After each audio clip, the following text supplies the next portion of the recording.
Entrepreneurs are a spark for change because by definition, they're trying to do something different. They see a sort of a status quo that they're not happy with, and they're trying to sort of create a new status quo. So by definition, entrepreneurs are creating change, and they sort of see the world that they want and work to make that a reality.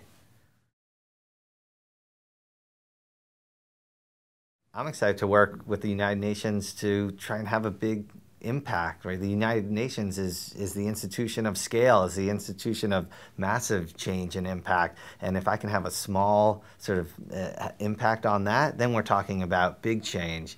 I'm inspired by everything that the UN does, and I want to hopefully get involved and be part of the massive impact that it has every day.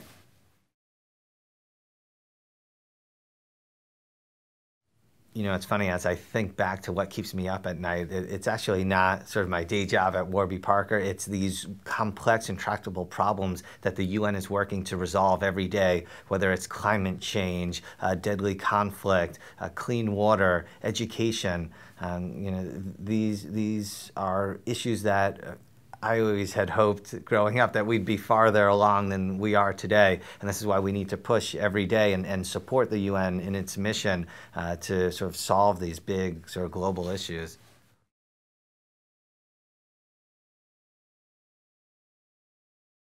After spending the day here at the Global Accelerator, I'm sort of more convinced than ever that we can create this change faster than we thought we would. You know, one of the big themes was leveraging existing platforms, right? The technology is here, the will is here, the distribution is there. We just need to go ahead and make it happen, and perhaps bring some of these ideas to geographies that don't have it, take other ideas from other geographies and even bring them here.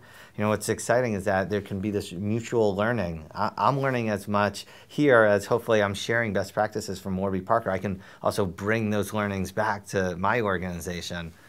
I think one of the issues that I'm most passionate about is job creation, because I think often it all starts with a job, the dignity that comes with that, the income that comes with that allows parents to invest in the health and education of their children, and just that great multiplier effect. And I think that's the issue of our day, is how do we create jobs? And seeing the amazing work of UNICEF and UNDP and what they're doing on the ground to create jobs in some of the most difficult situations on earth, in refugee camps, for example. The average refugee spends 15 years in a camp, right? That's having multi-generational impact. And the way we think about refugee camps and settlements actually is what they are, right? Requires fresh eyes. And the UN is doing this work every day. And hopefully some of the entrepreneurs that have been here at the Global Accelerator can sort of bring their perspectives and their learnings on how to create jobs and how to create new companies that can better sort of serve these communities.